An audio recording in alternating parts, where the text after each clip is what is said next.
Live 24/7. This is AGT Live 24/7.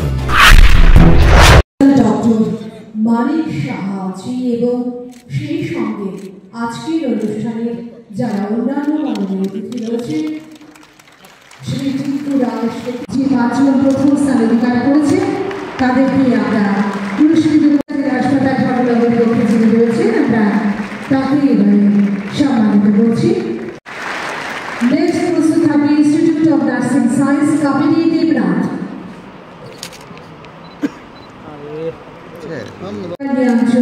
Agartala government nursing college মঞ্চে চলে আসবে। এরপর টিপস নার্সিং অয়ন দাস। আমাদের স্বাস্থ্য পরিষেবা পরিবর্তন গোটা ভারতবর্ষে, আমাদের রাজ্য শুধু নয়। আয়ুষ্মান ভারত যখন থেকে চালু হয়েছে, আমরা গরিব মানুষ যারা গ্রামীণ অঞ্চলে, আমরা অন্ন, বস্ত্র, স্বাস্থ্য, শিক্ষা, এই যে মৌলিক অধিকারের মধ্যে যেটা অত্যন্ত গুরুত্বপূর্ণ, যেটা আমাদের স্বাস্থ্য, এই স্বাস্থ্য পরিষেবার অনেকখানি পরিবর্তন এসে আয়ুষ্মান ভারত যখন চালু হয়েছে। একটা সময় আমরা দেখতাম আমাদের গ্রামীণ এলাকাতে মানুষ যখন অসুস্থ হয়ে পড়তেন তখন নিজেদের জমানো পুঁজি, যারা চাকরি করতেন বা যারা গ্রামীণ মানুষ, তাদের জায়গা সম্পত্তি বিক্রি করে চিকিৎসার জন্য যেতে হতো। পরবর্তীতে আমাদের রাজ্যে মাননীয় মুখ্যমন্ত্রী জন আরোগ্য যোজনা চালু করলেন। এই দুটা বিষয়ে, একটা আয়ুষ্মান ভারত এবং মুখ্যমন্ত্রী জন আরোগ্য যোজনায় আর্থিকভাবে গ্রামীণ মানুষ যারা চিকিৎসায় যারা করাতে অসুবিধা হতো, সেই জায়গাটা আমাদের পরিবর্তন হয়েছে। আমাদের ত্রিপুরা রাজ্যে স্বাস্থ্য পরিকাঠামো উন্নয়ন বা স্বাস্থ্য পরিষেবার উন্নয়ন বা স্বাস্থ্য শিক্ষার পরিবর্তন, আমি আজ একজন মন্ত্রী হিসাবে যদি বলি বা একজন সাধারণ নাগরিক হিসাবে এই রাজ্যের যদি বলি, আপনারা যারা আছেন আপনারাও সেটা হয়তো উপলব্ধি করছেন যে এই রাজ্যে লাস্ট 2-3 বছরে পরিবর্তন নয়, ঐতিহাসিক পরিবর্তন হয়েছে। এটা শুধু বিশেষ বিশেষ যেগুলো চিকিৎসা, ধরুন নিউরো, কার্ডিও বা কিডনি, এগুলোর চিকিৎসা, স্পেশাল চিকিৎসার ব্যবস্থা হয়েছে এরকম নয়। পরিকাঠামোগতভাবেও আমূল পরিবর্তন হয়েছে এবং বিশেষ চিকিৎসার ক্ষেত্রেও পরিবর্তন হয়েছে। আর এটা বোধহয় সম্ভব হয়েছে মাননীয় মুখ্যমন্ত্রীও স্বাস্থ্য দপ্তরের একজন নাগরিক, অর্থাৎ ওই দপ্তরে তিনি কর্মী ছিলেন বা তিনিও স্বাস্থ্য বিভাগে কাজ করেছেন। এর জন্য বোধহয় এই দপ্তরের যে ত্রুটিগুলো বা যেগুলো দীর্ঘদিন হয়নি সেগুলো তিনি করতে সক্ষম হয়েছেন বা তিনি সেটার উপর তিনি জোর দিচ্ছেন। আমার মনে হয় সেটা হয়তো তার জন্য আরও কাজ করাটা সহজ হয়েছে। আমরা যদি দেখি আমাদের রাজ্যে নতুন নতুন এএনএম বা জিএনএম এর জন্য যে কলেজগুলো নতুন তৈরি হয়েছে, আমাদের যারা শিক্ষার্থী তাদের জন্য সুবিধা হয়েছে। কলেজের দিকে যদি দেখুন, অনেকগুলো নতুন মেডিকেল কলেজ, শুধু ডেন্টাল কলেজ আমরা বলছি, ডেন্টাল কলেজ না, সরকারি বেসরকারি শান্তিনিকেতন মেডিকেল কলেজ হয়েছে, আমাদের হচ্ছে। সিজা আসছে আমাদের এখানে, তার জন্য পরিকল্পনা গ্রহণ করা হয়েছে। আমাদের এখানে ইএসআই হসপিটাল স্থাপন হবে, সেই ধরনের জমি অধিগ্রহণ হয়েছে, সেখানে শিলান্যাস হয়েছে। আমাদের এখানে আমরা কাছাড় ক্যান্সার হসপিটাল ধর্মনগর, সেটার জন্য কাজ শুরু হয়েছে, জমি দেওয়া হয়েছে। এই ধরনের সরকারি বেসরকারি অনেকগুলো আমাদের শিক্ষাক্ষেত্রে মেডিকেল কলেজ নির্মাণ আমাদের রাজ্যে হচ্ছে। এগুলো যদি হয়, এছাড়াও আর্থিকভাবেও আমাদের রাজ্য সরকার, কেন্দ্র সরকারের সহযোগিতায় যেভাবে অর্থ যোগান দিচ্ছে, আপনারা দেখেছেন কয়েকদিন আগেই আমাদের বিশ্রামগঞ্জে প্রায় 100 কোটি টাকারও বেশি ব্যয় করে সেখানে একটা নেশামুক্ত হসপিটাল স্থাপনের ভূমি পূজন হয়েছে। আমাদের ঊনকোটি জেলাতে 50 বেডের একটা নতুন হসপিটাল নেশামুক্ত 20 কোটি টাকা সেখানে দেওয়া হয়েছে তার তৈরির জন্য। আমাদের ডেন্টাল কলেজ তৈরি হবে, তার জন্য 200 কোটি টাকা দেওয়া হয়েছে নতুন পরিকাঠামো গড়ে তোলার জন্য। জিবি হসপিটাল মা এবং শিশুদের জন্য 200 কোটি টাকা। তো এরকম যে আমাদের যে কমিউনিটি হেলথ সেন্টারগুলো রয়েছে বা সাব ডিভিশন যে হসপিটালগুলো রয়েছে বা জেলা হসপিটাল, আপনারা জানেন এই বছর অর্থ বছর আমাদের যে বাজেটে আমাদের কয় নতুন পরিকাঠামোর জন্য পয়সা দেওয়া হয়েছে। গোটা রাজ্যে আমাদের স্বাস্থ্য বিভাগে যারা কাজ করে তাদের জন্য কোয়ার্টার বিভিন্ন হসপিটালে। তো এইরকম যদি আমরা দেখি হাজারো কোটি টাকা সরকার, কেন্দ্র সরকার এবং রাজ্য সরকার নিবেশ করছে আমাদের এই স্বাস্থ্য দপ্তরে। আর এই স্বাস্থ্য দপ্তরে এই সমস্ত পরিকাঠামো গড়ে ওঠার সঙ্গে সঙ্গে আমাদের সরকারি বেসরকারি কলেজগুলো আসার কারণে আমাদের যারা আজকে যারা নার্সিং পড়ছে তাদের জন্য একটা ভালো চাকরি বা কর্মসংস্থানের বড় রাস্তা খুলে যাবে, আমরা পাবো। আমি যদি বলি, আমি হয়তো সেটা ঠিক নাও হতে পারি, এখানে যারা আছেন তারা হয়তো বলতে পারবেন। আমার নজরে যেটা আসে, কেরলে আমরা দেখতাম কেরলের ছেলেমেয়েরাই এই স্বাস্থ্য পরিষেবায় যারা নার্সিং অফিসাররা সারা দেশে যে সমস্ত হসপিটাল, আমরা সেটা দক্ষিণ ভারতে হোক বা মধ্য ভারতের যে হসপিটালগুলো, বড় হসপিটাল দিল্লি বা রাজস্থান, মধ্যপ্রদেশ, আমরা যেগুলো দেখি এখানে যে নার্সিং পরিষেবা বেশি ছিল কেরলের, কিন্তু এখন কিন্তু আমরা ত্রিপুরার ছেলে মেয়েদেরকেও কিন্তু গোটা দেশে যখনই যাই যেখানে আমরা দেখতে পাই সেখানে আমাদের ছেলেমেয়েরা রয়েছে। কিছুদিন আগে আমাদের রাজ্য থেকেও এখানে ল্যাঙ্গুয়েজের প্রশিক্ষণ নিয়ে স্কিল ডেভেলপমেন্টের সাহায্যে এখান থেকে জাপানেও গিয়েছে আমাদের ছেলেমেয়েরা। তো এটাও একটা আজকে শুধু আমাদের রাষ্ট্রীয় স্তরে নয়, আন্তঃরাষ্ট্রীয় স্তরও এই যে আমাদের প্ল্যাটফর্মটা, এটা আমাদের জন্য কিন্তু খুলে গিয়েছে। আমরা চাইলে আমরা বাইরে গিয়েও কাজ করতে পারি। আর আমাদের রাজ্য সরকার যেভাবে বিভিন্ন সরকারি বেসরকারি কলেজ স্থাপন করছে, তো সেভাবে আমরাও আগামী আমাদের এখানে কর্মসংস্থানের আরও ব্যবস্থা হবে। সরকার যেভাবে পরিকাঠামো তৈরি করছে, আর জিবি হসপিটালে মা শিশুদের যে বিভাগ যখন নতুন তৈরি হবে, বা ডেন্টাল কলেজের নতুন পরিকাঠামো হবে, বা কাছাড় কলেজ যদি তৈরি হয়, বা সিজা যদি আসে, বা আমাদের শান্তিনিকেতন কলেজ যেটা অলরেডি হয়েছে, এগুলো তো আমাদের এখানকার ছেলে মেয়েদের কাজের সুযোগ আসবে। তো যাই হোক, এরকমভাবে আমরা বলতে পারি যে আমাদের এই স্বাস্থ্য দপ্তরের একটা স্বর্ণিম কাল। আমরা বলতে পারি আমাদের এই রাজ্যের যে স্বাস্থ্য বিভাগের পরিবর্তন, ঐতিহাসিক পরিবর্তন, সেটা মাননীয় মুখ্যমন্ত্রী প্রফেসর ডক্টর মানিক সাহেব নেতৃত্বে সেটা আমরা দেখতে পাচ্ছি। আগামী দিনেও আমরা আরও এগিয়ে যাব আমি আশা করছি। আর আমাকে আপনাদের এই অনুষ্ঠানে আমন্ত্রণ জানিয়েছেন, আমি আপনাদেরকে ধন্যবাদ জানাই। মাননীয় মুখ্যমন্ত্রী মঞ্চে রয়েছেন, তিনি বিস্তারিতভাবে আলোচনা রাখবেন, তাই আমি আমার আলোচনা খুব সংক্ষিপ্ত করে আপনাদেরকে আবারও শুভেচ্ছা অভিনন্দন জানিয়ে আজকের এই বিশেষ অনুষ্ঠানে যারা উপস্থিত হয়েছেন সবাইকে শুভেচ্ছা। জয় হিন্দ।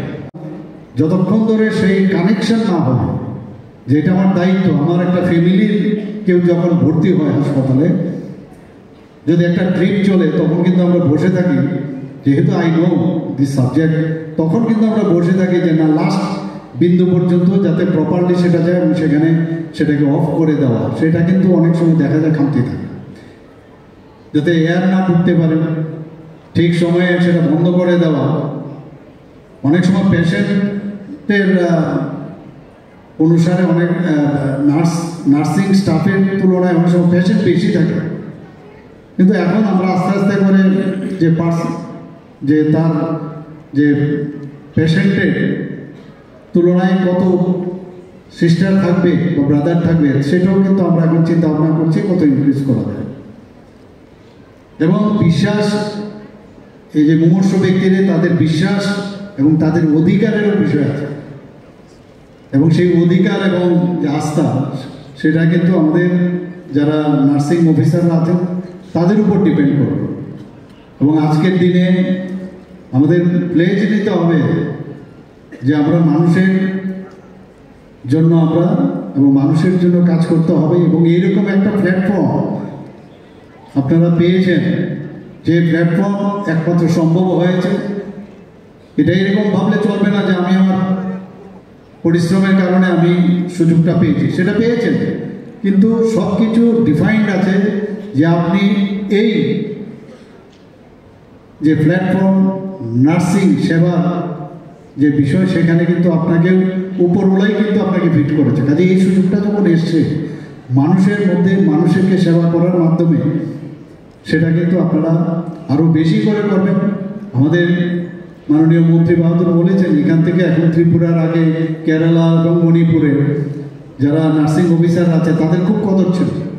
এখন ত্রিপুরার ছেলে মেয়েরা এখন বাইরে যাচ্ছে। আমার বাংলোতেও অনেককে আমি সিওভ করেছি, ওনাদেরকে আমি সম্মান জানিয়েছি। তো এখন সব দিক দিয়ে টেকনিক্যালি নো হাও আরও বেশি যাতে জানা যায়। এখানে যারা টিচাররা আছেন নিশ্চয়ই ওনারা কাজ করেন, এবং সেইভাবে আপনারা নিরলস যে নিষ্ঠা ও সেবার মাধ্যমে আপনাদের আদায় করতে হবে আপনাদের স্বীকৃতি, সম্মান ও শ্রদ্ধা। সেটা একমাত্র সম্ভব হবে আপনাদের কাজের মাধ্যমে। এবং আজকে যে রোগীরা যখন সুস্থ হয়ে বাড়ি যায়, তখন কিন্তু ডাক্তারবাবুরা অনেক সময় তো খুশি হনই, কিন্তু বাড়িতে যাওয়ার পরে এই যে যারা সুস্থ হয়ে পারবেন, আপনাদের প্রতি পর্যন্ত ওনাদের কৃতজ্ঞতার শেষ নেই। আপনাদের কথা সবসময় মনে রাখেন, এবং আপনাদের এক এক সময় দেখা যায় যে ওপিডিতে যে পেশেন্ট অনেক সময় অনেকে ওপিডিতে অনেক দিন ধরে কাজ করে, তার যে অভিজ্ঞতা, সেই অভিজ্ঞতা নিরিখে পড়াশোনার তো ঠিক আছে, পড়াশোনা করেছেন, কিন্তু যখন প্র্যাকটিক্যাল ফিল্ডে আপনি ওপিডিতে থাকেন সেখানেই একটা রকম পরিবেশ থাকে, তার মধ্যেও আপনাদের অনেক কিছু শিখতে হয়। আবার আইপিটিতে যখন থাকেন তার মধ্যে অনেক কিছু শিখতে হয়, তার মধ্যে আবার ডিফারেন্ট ডিসিপ্লিন আছে। কেউ আইসিইউর মধ্যে যখন বেশি কাজ করবেন সেখানে কিন্তু আরেক রকম অভিজ্ঞতা। তো ডিফারেন্ট জায়গায়, এবং যখন মেডিকেল সুপারিনটেন্ডেন্ট বা নার্সিং সুপারিনটেন্ডেন্ট যখন অনেক সময় মানে ঠিক করেন যে কে কোথায় কাকে দেওয়া হবে, আপনাদের কাজের উপর ভিত্তি করে না ওকে যদি দেওয়া যায় সে কাজটা ঠিক মতো করতে পারবে। তো নিজেকে প্রতিষ্ঠিত করার এরকম একটা প্ল্যাটফর্ম, আপনারা ভাগ্যবান আমি বলবো যে কোনো অবস্থায় এটাকে খাটো করে দেখার উপায় নেই, যে আমি মানুষের জন্য এবং মানুষের জন্য আমরা কাজ করতে এসেছি এবং সেই কাজটা আপনারা নিশ্চয়ই করবেন। এখানে আমাদের সেক্রেটারি মহোদয় বলেছেন ডিফারেন্ট যে আমাদের সুপার স্পেশালিটি এখন হচ্ছে, এখানেও আবার আলাদা সুপার স্পেশালিটির মধ্যে কাজেরও তারতম্য আছে। সেখানেও আপনারাও যারা নার্সিং যে অফিসাররা আছেন সেখানেও কিন্তু আপনাদের নতুনভাবে শিখতে হবে। আমরা যখন সার্জারিতে কাজ করতাম তখন আমরা স্পেসিফিক কোনো সিস্টার আমাদের সাথে যারা কাজ করেছে অনেকে কাজ করেন, কিন্তু এক এক সময় এক এক সিস্টারকে মনে হয় শি ইজ দ্য বেস্ট, উনি যদি থাকেন আমার সার্জারিটা ভালো হবে এবং প্রপারলি আমাকে ইনস্ট্রুমেন্টটা সামনের দিকে এগিয়ে দেবেন, বা অন্যান্য আর যে আনুষঙ্গিক যে বিষয় সেগুলো খুব নজর। কাজে এই বিষয়গুলো একবার হলে তাহলে সমষ্টিগতভাবে একটা বেটার যে স্বাস্থ্য পরিষেবা সেটা সম্ভব হবে। এক এক সময় একবার ভাববেন, আমি সাধারণ মানুষের মানে আমি বলবো যে একবার ভাবা উচিত এরকম একটা আপনার প্রতিষ্ঠানের সাথে যুক্ত, এরকম একটা মানে সেবার সাথে যুক্ত, যে যখন একটা নতুন বাচ্চার জন্ম হয় তখন কিন্তু সিস্টারের হাতেই প্রথম তার স্থান হয়, এবং সেই জায়গার মধ্যে প্রথম মার কাছে যাওয়ার আগেও কিন্তু সিস্টারের কাছেই সেই বাচ্চাটা যায়। কাজে আপনারা ভাবুন যে আপনারা কোন জায়গায় আপনারা কাজ করেন, এবং বিএসসি নার্সিং হোক আগামী দিনে কিন্তু আপনাদের বসে থাকতে হবে না, এতটুকু আমি বলতে পারি।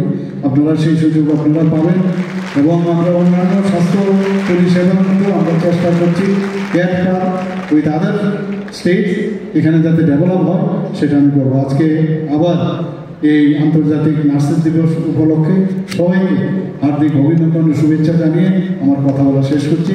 নমস্কার, জয় হিন্দ। ইতিহাস আমরা বুঝি, সেখানে শান্তি, অহিংসা, প্রেম, ত্যাগ ও সেবার উৎসভূমি এই ভারতবর্ষ, এটা পূর্ণভূমি। এবং তার সাথে এই নার্সিং যে পেশা, তার যে প্রাচীন যে উৎস আমি যেটা বললাম, সেটা কিন্তু বর্তমানে আমাদের যদি এই ভাবনা চিন্তা নিয়ে আমরা যদি এই সেবায় নিয়োজিত হই, তবে নিজেরও কিন্তু আত্মতৃপ্তি পাবেন আপনারা। এর থেকে বড় আত্মতৃপ্তি আর কিছু নয় যখন পেশেন্ট ভালো হয়ে যায়। আমি বারবার বলি যে আমাদের যে হসপিটালগুলোতে প্রচুর পেশেন্ট আসে, এখানে ওপিডি থেকে আরম্ভ করে আইপিডি থেকে আরম্ভ করে রোড ট্রাফিক অ্যাক্সিডেন্ট বা অন্যান্য ইমার্জেন্সির সময় পেশেন্ট যখন আসে, এত তো পেশেন্ট ভালো হয়ে যায়, তাদের নিয়ে কোনো সমস্যা নেই, কিন্তু পান থেকে চুল কষ্টলি বিপদ। একটা পেশেন্টের কিছু হলো তাহলে হইচই, আর বিরোধীরা তো এর জন্য বসেই থাকে। আমি এর জন্য ওনাদের উদ্দেশ্যে বলেছিলাম যে আমাদের ডাক্তার, সিস্টার থেকে আরম্ভ করে অন্যান্য যারা প্যারামেডিক্স আছে, এত পরিশ্রম করে এতগুলো পেশেন্টকে রোজ ভালো করছে, তাদের সম্পর্কে কেউ বলে, কিন্তু একটা হঠাৎ করে কিছু একটা হলে তখন হই হই হই হই। ঠিক আছে, নেগলিজেন্সের বিষয় থাকে, আমরা তো সেই বিষয়গুলো আমরা দেখি, এবং সেগুলো কোনো অবস্থায় আমরা সেটাকে মান্যতা দিই না, এবং সেটার জন্য আমরা সেই কমিটি করি, এবং সেই কমিটির রিপোর্টের পরে যা ব্যবস্থা নেয় আমরা সেটা করি। কাজে আগামী দিন আমাদের আরও বেশি সিস্টার এবং নার্স যারা অফিসাররা আছেন তাদের আরও বেশি করে যাতে আরও আমরা এখানে তাদের ব্যবস্থা এখানে করা যায়, তাদেরকে অ্যাবজর্ব করা যায়, তার চিন্তা ভাবনা আমরা করছি। এবং আপনারা সবাই জানেন যে এর মধ্যে নার্সিং ট্রেনিং ইনস্টিটিউট 2023-24 আমরা আগরতলা গভর্নমেন্ট নার্সিং কলেজে উন্নতি করেছি এবং এখানে তাছাড়া 2023-24 অর্থ বছরে Tripura institute of paramedic science college and school of নার্সিংয়ে এখানে তো 50 বিশিষ্ট আছে আসন সংখ্যা। বিএসসি নার্সিং আগে একটা সিট আসতো আমাদের সময় এবং চান্স পাওয়ার তো সুযোগ ছিল না, মানে একজন কেউ পেয়েছে বিশ্বাস বিরাট ব্যাপার। আর আজকে আমাদের এখানে বিডিএসসি হোক, বিএসসি নার্সিংয়ে হোক, এমবিবিএসসি হোক, পিজিসিটি হোক, সব দিকে কিন্তু এখানে ব্যবস্থাপনা হয়েছে। কাজে আমাদের যে চিন্তা ভাবনা আছে যে বাইরে যাতে যেতে না হয়, আর বাইরে যাওয়া তো একটা বিরাট সমস্যা। এখান থেকে কলকাতায় যাওয়া, ট্রেনে করে গুয়াহাটির থেকে আগে যাওয়া হতো এবং সেখানে থাকা খাওয়া অবস্থা। এখন ত্রিপুরাতে থেকেই সেই সুযোগটা আপনারা পাচ্ছেন। তো এই ইনস্টিটিউটে 40টা, আর আগে যে আমি ইনস্টিটিউট নার্সিং ট্রেনিং ইনস্টিটিউট বললাম সেখানে আমরা নার্সিং কলেজ করার পরে 50 আসন বেড়েছে এবং বিভিন্ন নার্সিং যে প্রতিষ্ঠান ত্রিপুরাতে আছে সেখানে BSc, even MSc, post basic nursing, ANM, GNM course সহ প্রায় 275 আসন বাড়ানো হয়েছে। আমরা উদয়পুরে এএনএম ট্রেনিং ইনস্টিটিউটকে 40 আসন বিশিষ্ট জিএনএম ট্রেনিং ইনস্টিটিউটে উন্নতি করেছি। আগরতলা দুর্জনগর যে নার্সিং স্কুলটি আছে সেটাকে এএনএম জিএনএম উন্নতি করার আরও বেশি যাতে সেখানে উন্নতি হয় তার পরিকল্পনা আমরা নিয়েছি। এখানে যে আমাদের নার্সিং ইনস্টিটিউটটা আছে সেখানে বিভিন্ন যেসব প্রযুক্তিগত laboratory, foundation lab, advance nursing lab, paediatric lab, midwifery lab, community lab এবং সিমুলেটেড ইউনিট, শুদ্ধ নিউট্রিশন ল্যাব, অনেকগুলো অত্যাধুনিক যে ব্যবস্থাপনা। আমি সেক্রেটারি মহোদয় বলেছি কোনো জায়গায় একবার যেন বাইরের কোনো জায়গা থেকে আমাদের কম না হয়। আমরা এখানে সুপার স্পেশালিটিও শুরু করেছি, অলরেডি 9টা সুপার স্পেশালিটি শুরু হয়েছে। তো সেখানেও নার্সিংয়েরও যা যা মানে অন্যান্য প্রদেশে যে ব্যবস্থাপনা আছে সেখানেও যেন ট্রেনিংয়ের সুবিধা রাখা হয় সেই ব্যবস্থা আমরা করছি। এর মধ্যে 27শে ডিসেম্বর 2024 এখানে আইটি ল্যাবের উদ্বোধন করা হয় এবং আমরা জানি আইটি ল্যাব খুবই বিএসসি নার্সিং যারা পড়েন তাদের জন্য খুবই ইম্পর্ট্যান্ট। এটা নার্সিং যে কাউন্সিল সে গাইডলাইন্স অনুসারে সেটা করতে হয় এবং 1:5 এই অনুপাতে সেখানে ব্যবস্থাপনা রাখতে হয় এবং কম্পিউটার থেকে বাধ্যতামূলক এবং আমরা কিছুদিন আগে আমরা সেই কম্পিউটারের সেখানে ব্যবস্থা করেছি। আমরা 2024 সালে প্রায় 153 নার্সিং অফিসার অলরেডি নিয়োগ করা হয়েছে। আরও 100 জন নার্সিং যারা পাশ করেছেন তাদেরকেও কন্ট্রাকচুয়াল ভিত্তিতে নিয়োগের অর্থ দপ্তর থেকে আমরা অলরেডি স্যাংশন পেয়েছি, সেটা আমরা করব এবং আরও শুধু তাই নয় 332 জন নার্সিং অফিসার এর মতো নিয়োগ করার আমরা প্রক্রিয়াধীন আমরা রেখেছি। যারা এখানে নার্সিং অফিসাররা আছেন, অপারেশন থিয়েটার যেটা আমি একটু আগে বলার চেষ্টা করেছি, operation theatre, emergency life support, facility base integrated management of neonatal এবং চাইল্ডহুড ইলনেস সব বিষয়ে ট্রেনিং দেওয়ারও আমরা ব্যবস্থা করেছি। সরকারি নার্সিং কলেজ ছাড়াও আরও 6টি প্রাইভেট নার্সিং ইনস্টিটিউট ত্রিপুরাতে চালু আছে। আরও অনেকে আসছে বাইরের থেকে, প্রচুর মানুষ এখন বিশেষ করে ইনভেস্টাররা আসছেন এই হেলথ কেয়ার সার্ভিসে, তারা অনেক জায়গার থেকে এখন আসছে, আমরা সেগুলো আমরা দেখছি।